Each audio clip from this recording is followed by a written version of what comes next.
Hello, my friends. My name is Michael Rahal. I'm an international master, also a feeder trainer, and I'm going to recap the two most recent games of the World Championship for you between Magnus Carlsen and Fabiano Caruana. More specifically, Games 7 and Games 8.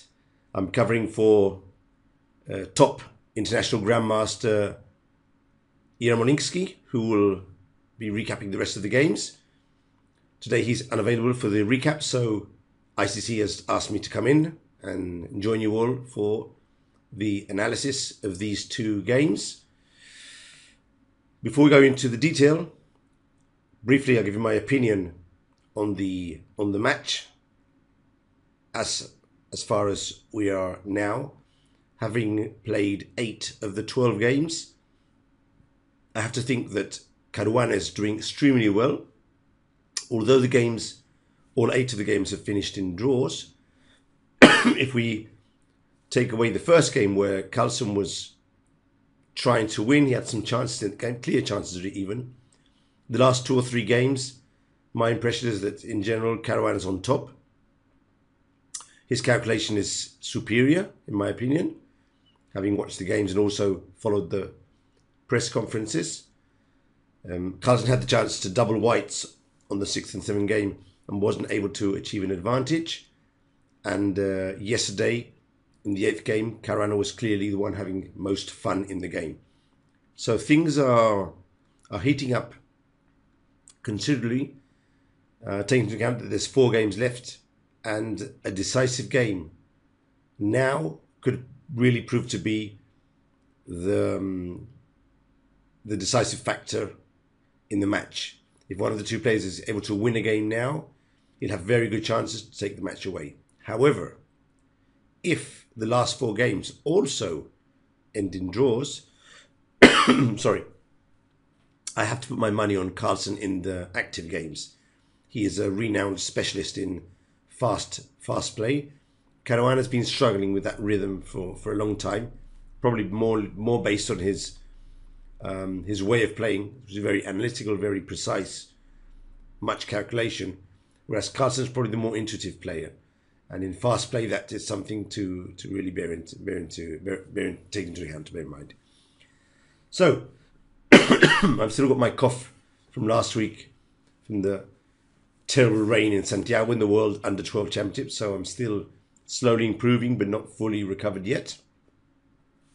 Let's go and take a look at the 7th game. Now, the 7th game was basically a very equal game. Carlsen tried to surprise his opponent with a different move order in the opening, but Caruana held his defense perfectly. And then there was one key moment which both players analysed in the press conference, and I'll stop there and see if maybe Carlsen could have steered the game towards a different route. As the game continued, it was practically a draw all the time.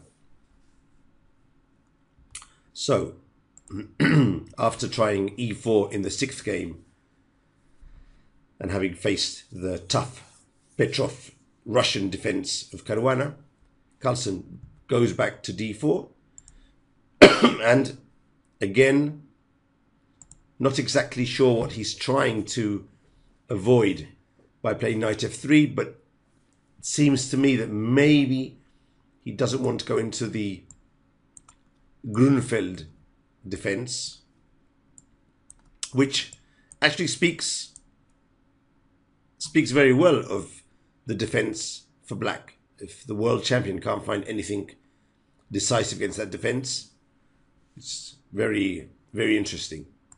He plays knight f3, and probably, I mean, I can't say for sure, but I do know that Carlsen has been practicing bishop f4, the London attack against the King's Indian, could be a possibility. Or maybe just here, instead of playing knight c3, which would transpose to the Grunfeld, maybe play g3, for instance. And this is probably what Carlsen is thinking of playing if Caruana goes for g6 on the second move. We might see this later in the match, who knows. But this is what I'm thinking that he's going to play. Now these positions are also Grunfeld, but slightly different, because white can play e4 and there's no exchange on c3. So this is a slightly tricky move order to try and pass by the Grunfeld without really going into it. So this might be the idea. Of course, nothing is free in chess, and when you play knight f3 on the second move instead of c4, black can go into the queen's gambit, and most of the most dangerous lines, for instance lines with c takes d5, or lines with knight c3 and bishop g5, are much stronger when the knight is still on g1 and white has the extra tempo. And then also in some of these lines, the knight will go to e2 and not to f3. So knowing that, because white's played knight f3, it's a good idea to go into the queen's gambit. So Caruana follows the same line as he played in the, I think it was the second game. And after bishop f4, castle, e3. Of course, here there are many ways to play this position. I'm sure that Yermolinsky went into this into detail in his video of the recap of the second game.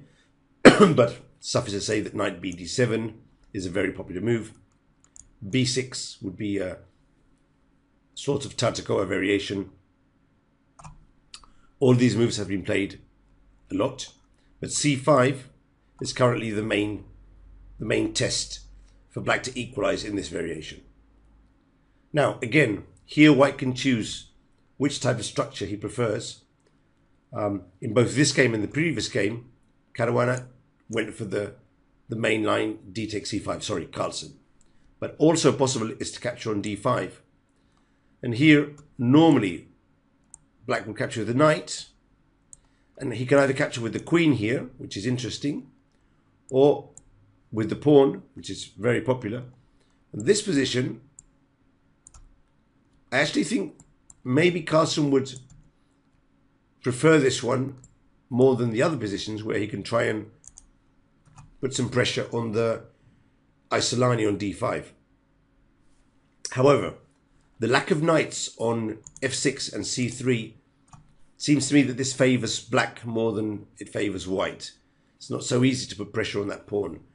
And black can easily play rook e8, maybe bishop g4, get some initiative going, and maybe at some point force d4 through. This is a position which has been played many times at top level play with more or less equal scores. That's why probably Carlsen is avoiding it. So Carlsen went for d takes c5. And again, c takes d5 would more or less transpose to the previous variation. And a3, which is also very popular, could also transpose to the main line, which is queen c2. Just developing the queen, putting some pressure on the c5 bishop through x3 attack, and also preparing rook d1, which is a very main move to pin the queen against the pawn on d5. However, it must be said that white is delaying the development of his king side, which may be a factor later on. So knight c6 is a very main line, maybe threatening knight b4 at some point, so a3 is typical.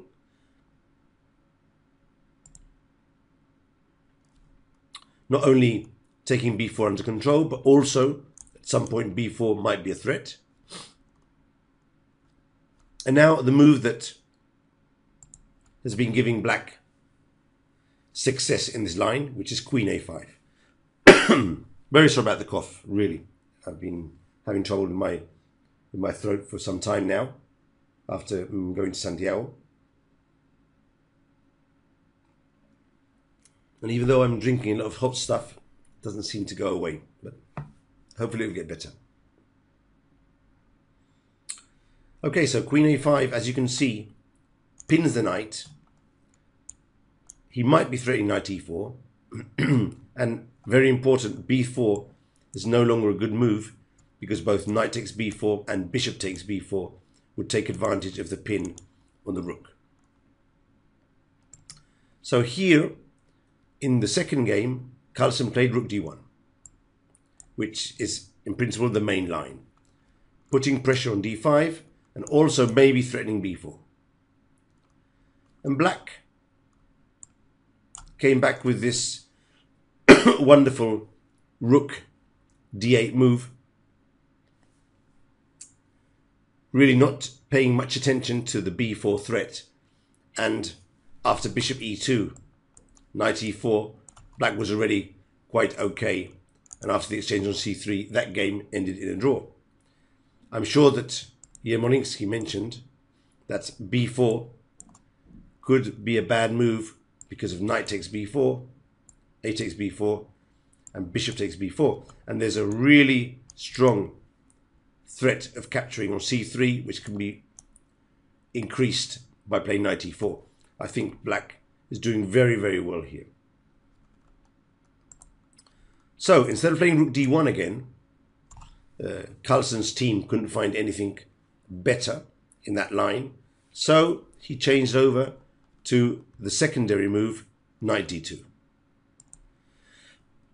which unpins the knight on c3, threatens knight b3 at some point, and also prevents knight e4, but does have the disadvantage of losing control over the square d4.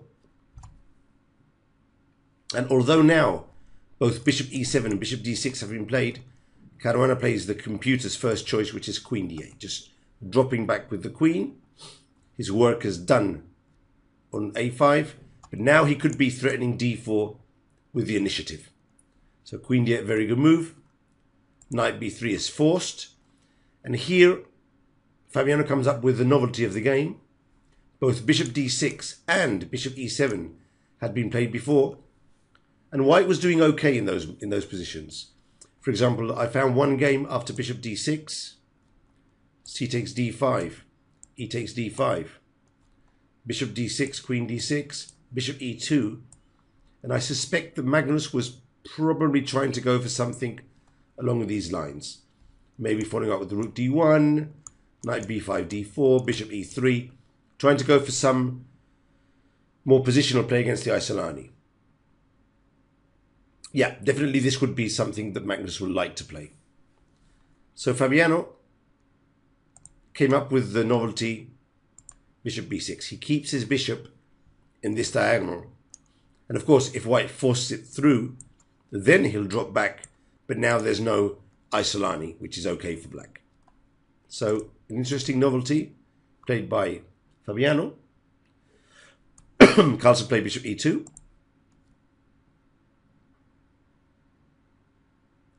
Queen e7 developing. And now he transferred the bishop to g5, putting heavy pressure on the d5 pawn because of this pin. So black was forced to play d6, e4. And now a very interesting move. At first sight, it may seem forced to play bishop takes e4, just getting the pawn back. But Carlsen played knight d2. Now maybe already he was thinking of his next move, which could have been knight de4. But he was also considering the option of just getting back the pawn with knight takes e4. So this knight d2 is a very interesting move. Black played knight e5. Sort of, you want to capture the pawn, I'm going to exchange knights. And this would be the key position of the game. So let's stop for a moment here.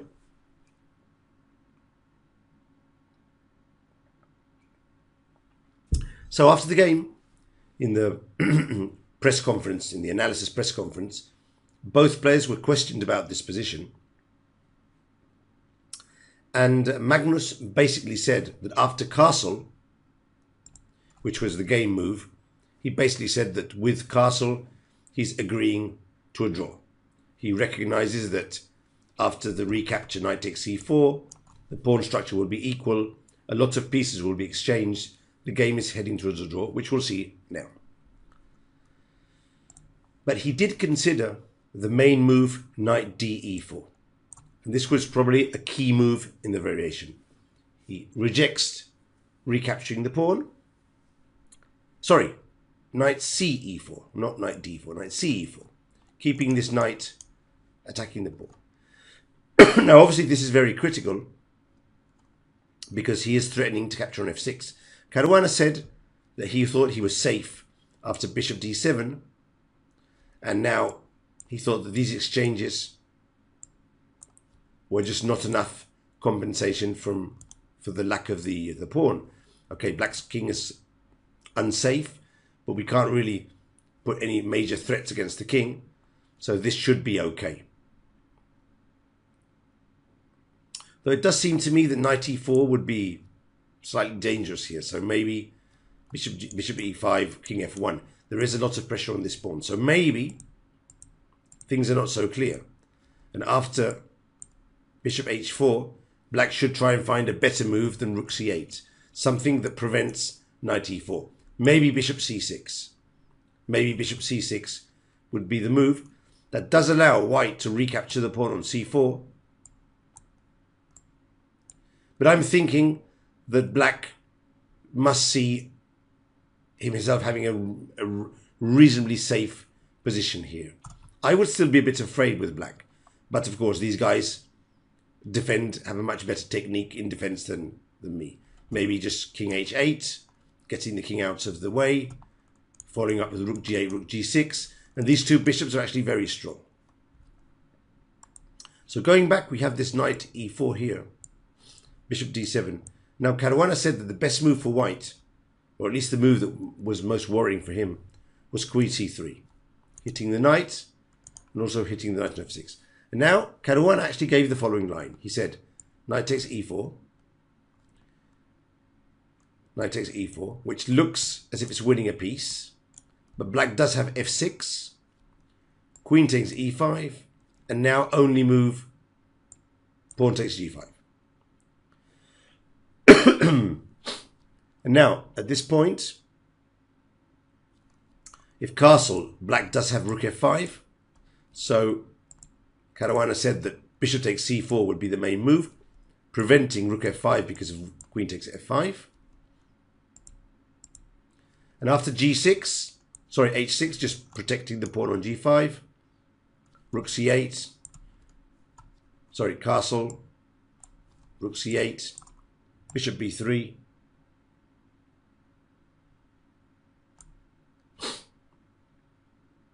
this is the position that both players were considering. At least Caruana gave this line in the analysis without having checked it with the computer, so this was obviously what he thought. Carlsen was sort of saying more, he was more generally speaking. Caruana gave this specific line. And Caruana said that he thought that this was a double-edged position because he thought that if white could consolidate, then maybe these weaknesses could be something to attack further on in the game. Whereas Carlsen said that he thought that this position would eventually favor black because of the pair of bishops.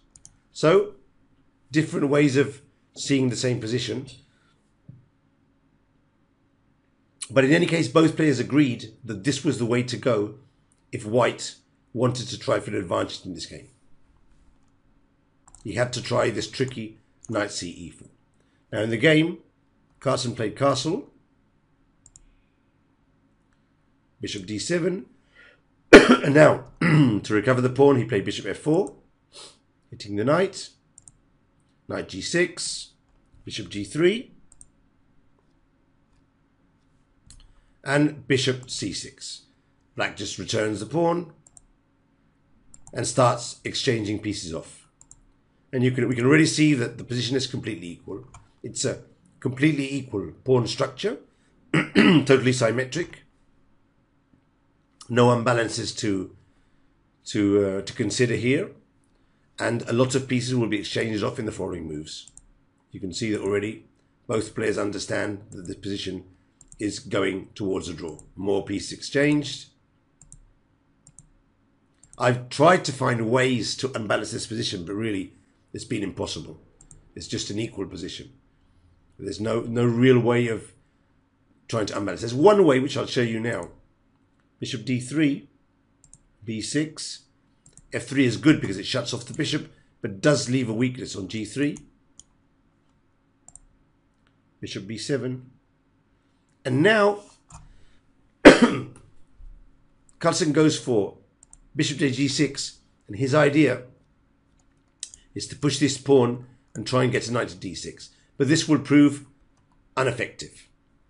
So I was considering maybe just king f2, trying to increase the pressure somehow. But it wasn't easy to me to find a way for white to increase the pressure, because both g4 is very risky, just opens up an attacking route here, and e4 would just put more pawns on white's light square bishop. So I thought maybe f6 was okay, queen c2, hitting the knight on g6, king f7, and maybe now f4. A risky move, double-edged. It does open up this bishop, but it's the correct way to play against this knight, this pawn structure, paralyzes the knight, and also keeps white's light square bishop active. But I found this equalizing move, knight e7, with the idea of going to d5. And I don't think white has anything here. More importantly, the pawn can't be captured because g6 would trap the bishop, and obviously white would lose.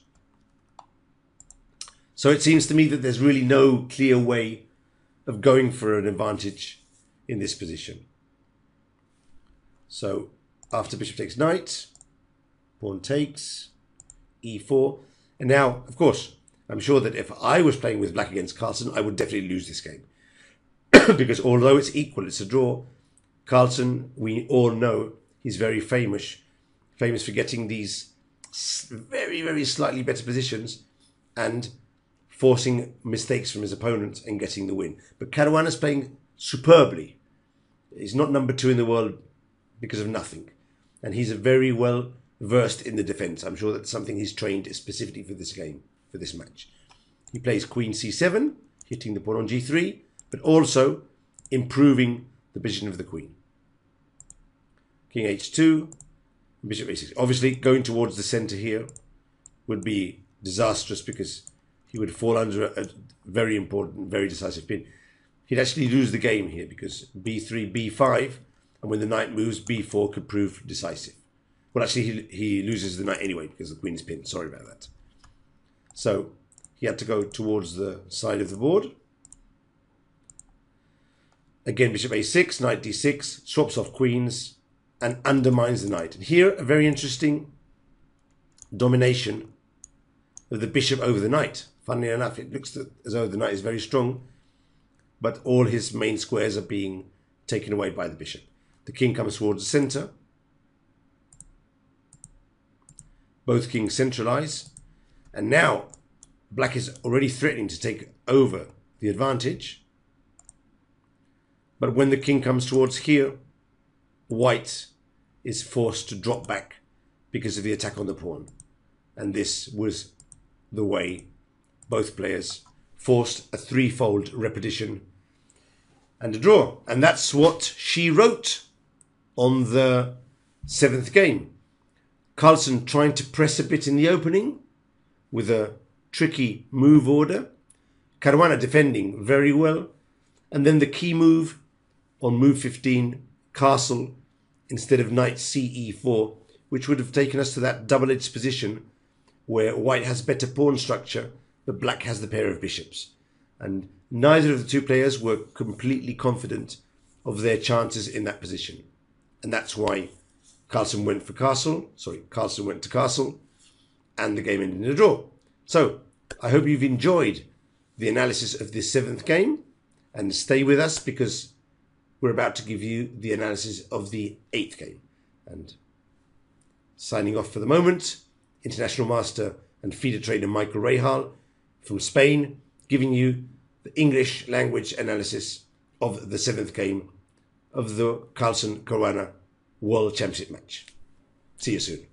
Hey guys, I'm back again for the 8th game of the World Championship between Magnus Carlsen and Fabiano Caruana. My name is Michael Rahal. I'm an international master and also a FIDE trainer living in Spain. And I'm covering for Yermolinsky in these two games, the 7th and the 8th. The 8th game, which might be one of the most important games in the match, if in the end Caruana doesn't take down the title, because he had really, really good chances in this game. And as you'll see in my analysis, he could have taken the full point for himself. And we'll also be discussing the theory about spending too much time analysing a move. Let's go into the action, and I'm sure you're going to enjoy this one. So Caruana starts off as usual with e4.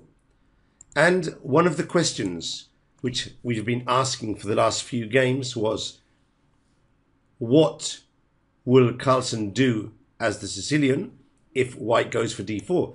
Because as you all know, up to now, Caruana, when he's arrived at this position, has invariably gone for bishop b5, the Rossolimo attack. I think they've played already 2 games with this attack, or maybe even 3. 3 games, sorry.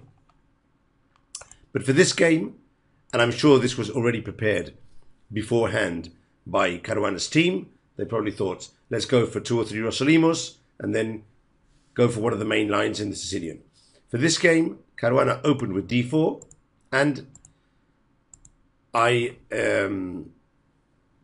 reflected on the previous video that I was wondering if Carlsen would go for the Svesnikov with e5 or for the dragon with g6. He goes for the Svesnikov with e5.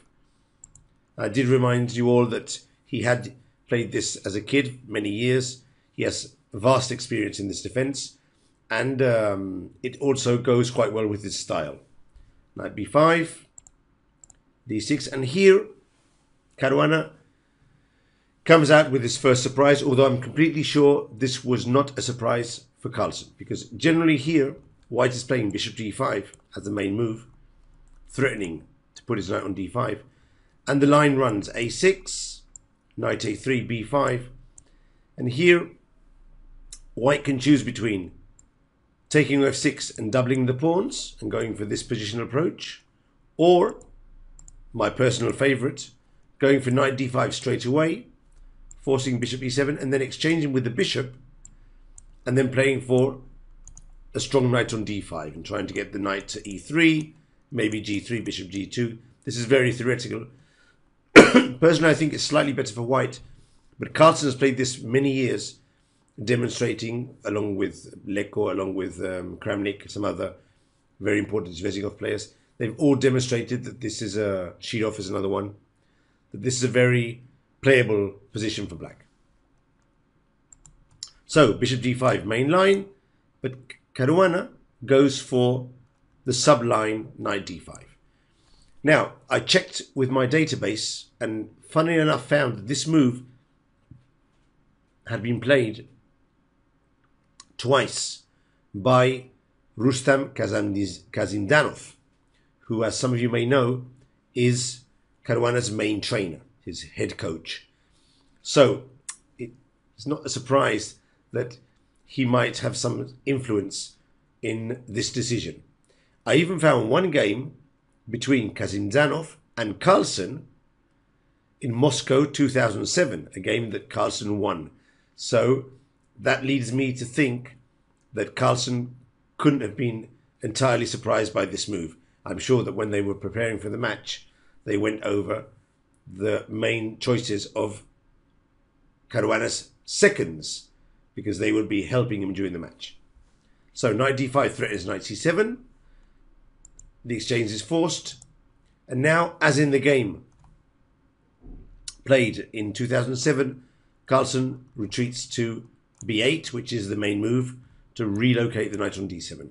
Some other players prefer knight e7 to go to g6, but this has been found slightly dangerous after moves such as c3 and even after queen a4. There's a trick here that I seem to remember, which is c3, a6, queen a4, pinning, and now bishop d7 loses on the spot. So knight takes d6 mate, which is quite a nice smothered mate in this position. Anyway, knight b8. And now the main move by far is c4.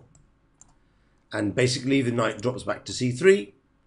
And typical play would be something like bishop e7, bishop e2, castle, castle. No need to rush pushing the knight back. Knight d7. And now bishop e3 hits the a7 pawn, so now a6 is forced.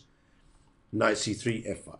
Now this is exactly the game Kazimdzhanov Carlsen of Moscow 2007. And Carlsen got a good position. Here they went about a move repetition. Kazimdzhanov went for the win with the queen d2. And after these exchanges, the knight went to c5. And black had a very decent position, which eventually Carlsen won. So, no surprises there. But going back to this position, Caruana goes for the modern a4, which is a slightly different approach than c4. Now, the idea of a4 is if black runs to push the knight back, we won't go back to c3 blocking this pawn, but we'll go back to a3. And then the knight will reroute via c4. And we'll follow up with a5, bishop e3, with very strong pressure on the queen side. So a very interesting idea played by Caruana in this game. Of course, this is not new. It has been played before, many games. And taking into account Carlsen's fast response, I don't think it came as a surprise for him. So white plays bishop e2, castle, castle, knight d7. And now, this was a funny one because some of the games played in this line before went king h1 here, which obviously opens up the idea f4. For instance, f5, f4. Now, if for instance e4, the knight can drop back to d4, which is very strong. So, better for black to play a6, knight a3, queen c7, knight c4. And now the positional threat is a5, hatching in on the b6 square. So black can play b6 here. And now I found a very nice move, which is rook a3. Angling for rook c3, but also at some point it might transfer to the king side for the attack. So I thought this was quite an interesting position from white with this rook a3 maneuver.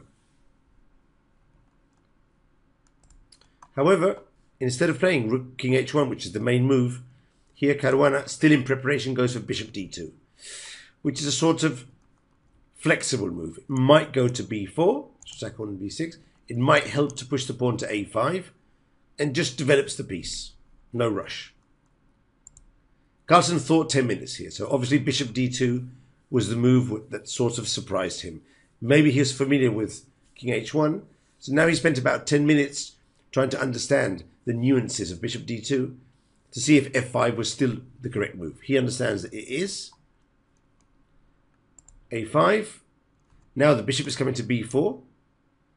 So black pushes the a6 knight back. Knight a3, threatening knight c4. Now, obviously, queen takes a5 is not possible because the bishop is protecting. One of the ideas behind bishop d2. So black plays e4. It's quite an important move. I think it's the correct move. It's also a novelty. This position had been played before between Grandmaster Vol 2572 and International Master Zaidashev, but this is an email tournament of 2015. In that game, black played knight f6, bishop b4, because now we have to protect the d5 pawn, bishop d7, knight c4, bishop b5, knight b6, bishop takes e2, queen takes e2, rook b8. And in my opinion, white does have a small advantage here.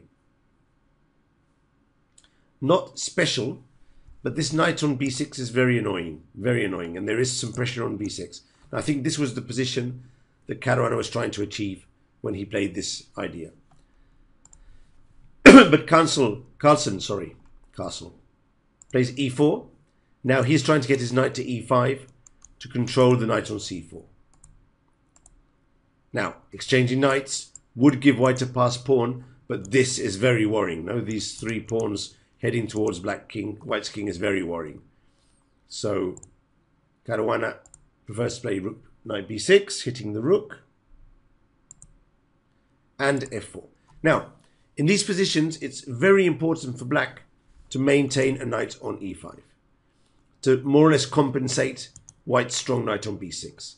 So in no case he can go back now because white will go back. He won't exchange the knight, or maybe protect it with bishop e3.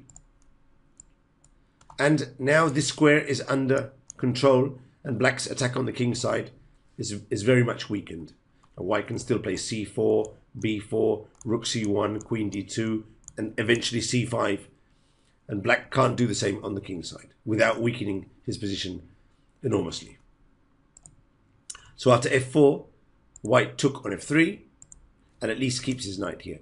We're arriving at the main position. Now, the computer suggests here that maybe it's time to drop back with the knight and try and exchange off these knights, to try and alleviate the pressure in the position. Of course, white can go back to c4, but in that case, black can drop back to e5 again. So that is the computer's suggestion. It seems to me reasonably logical. But Carlsen spent nearly 30 minutes and lunged out with g5, which the game line suggests that was probably too risky. However, at this moment, it looks reasonable because one of black's main ideas is to attack on the king side. But as the game goes, it might prove to be slightly weakening. White plays c4, black plays f5. Now he gets his bishop to f5. So this seems to be good. Bishop c3. Now c5 is always in the air, undermining the knight. Black plays bishop to f5. And this is the key moment of the game. Now, as you can see, the last 2 or 3 moves, Carlsen had to think deeply and really get into the position. He's been left with 34 minutes on move 20. But Caruana still has 86 minutes. And now he started thinking for 33 minutes. 33 minutes. And eventually played c5. Now, the funny thing is that Caruana in the press conference said, when he was asked why he thought so much c5, he said that this was his basic only move. It was the only move he thought about, which actually provoked some laughter in the audience because, I mean, if it's the only move you're thinking of, why did you take so much time to think about it? And of course, he's a great player, so he was obviously going into depth into the consequence of c5. But in any case, those extra 15 or 20 minutes he could have saved by playing it a bit quicker may have proven to be interesting later on, as we shall see. So if you're decided on a move, just go ahead and play it. Don't think too deeply. You might end up overthinking and you might need the time later on. Now c5 looks very strong because the pawn can't be captured because the knight is hanging on e5.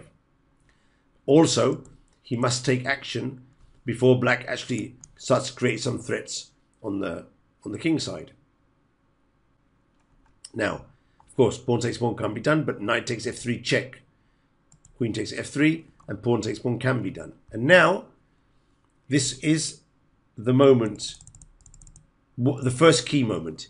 Caruana wanted to make d6 work, but he ended up convincing himself that after queen takes d6, rook a d1, queen c6 is enough to hold the position for black. Now, you may be wondering, why exactly has white sacrificed the pawn? Well, because for a pawn, he has a great square for the knight on c5, a pass pawn which can be pushed on d5, and above all, strong squares for the rooks in the center, and this wonderful diagonal attacking the black's king.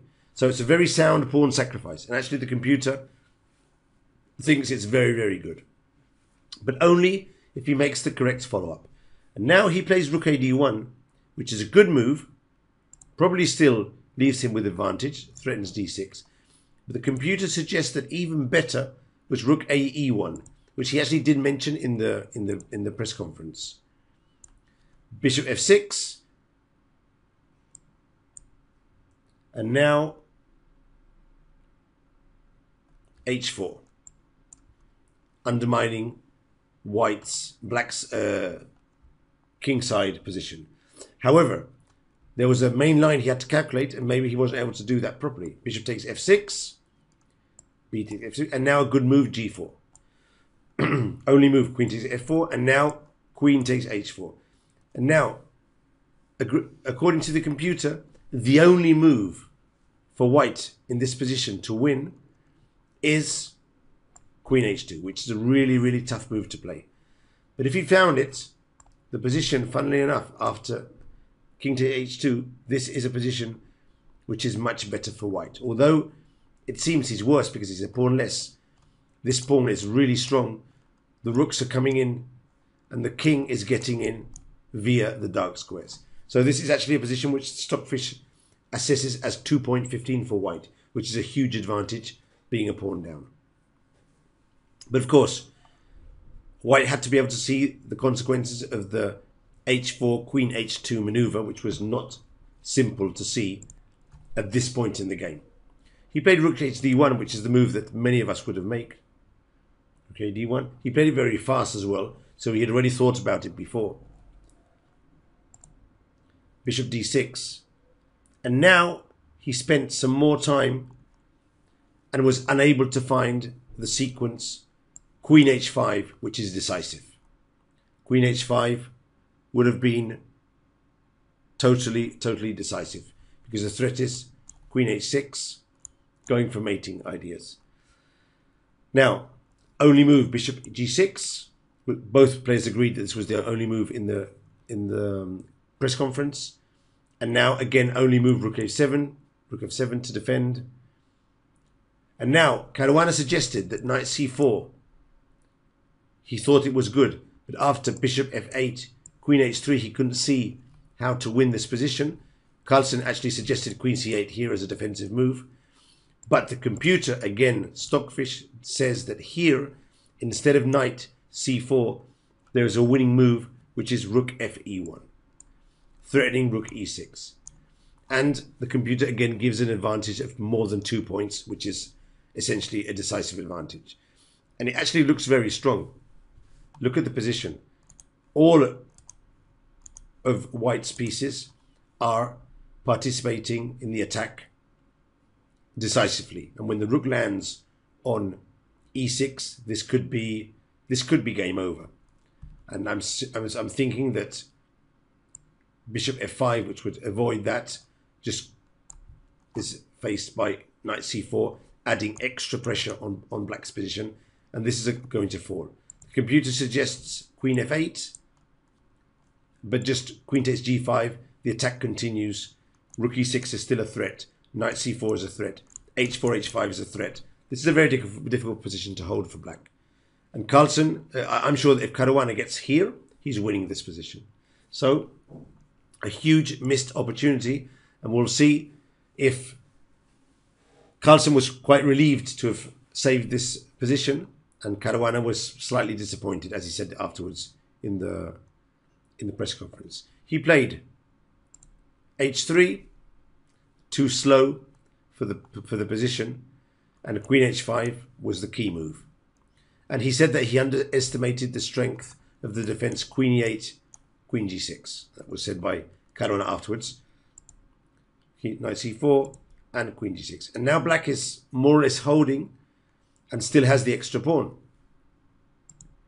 Knight takes D6, Queen takes D6, and now recognizing he's made a mistake, he goes for the simplification, but this leads to an equal ending. The queens are exchanged off, and H5, a very precise move, enabling the defensive idea, Bishop to G4, which is a key move to keep swapping off pieces. Rook E1, Bishop T4. The game is just going towards a draw. Take. H4 pawn will fall, but black gets to swap off the rook. And here, both rook takes rook or rook F1 are both clearly a draw.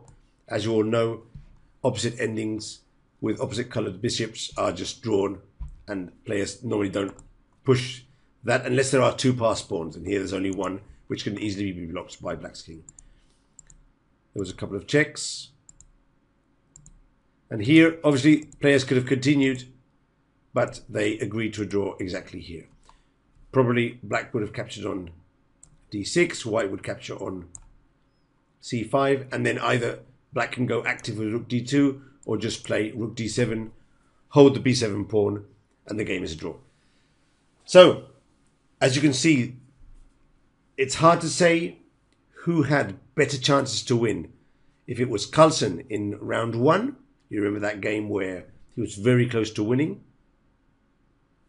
or Caruana here, if he'd played either Rook A E1 or Queen H5. Both of those lines seem to be very convincing. The computer clearly sees it as a win for white with more than 2 points of advantage, which is normally the threshold to decide if a game is won or not. And it's a pity that Caruana couldn't find these moves after playing C5 very convincingly. Carlsen actually said he was very relieved to have saved this game. He said that afterwards in the press conference, because he had a very dangerous position. He was treading on very thin ice in this game. Now, of course, what will happen in the next 4 games? Will Carlsen make a comeback after seeing that even with bad positions, he's still holding his own in the games? Will Caruana be, how to say it in English, will he sort of be so disappointed of not converting this position that he'll play worse in the following games? There's a huge mental game being played here between the two players. Who will be mentally strong enough?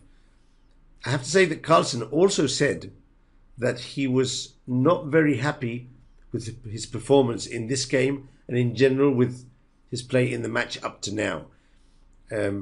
His play has not been very convincing. It's not the Carlsen we're used to seeing. Now, obviously, Fabiano Caruana has much to say in that, because he's putting very concrete problems for Carlsen to solve. So we'll see how this ends up. I'll leave you now for the rest of the games in the hands of top Grandmaster Yermolinsky with his deep and insightful knowledge.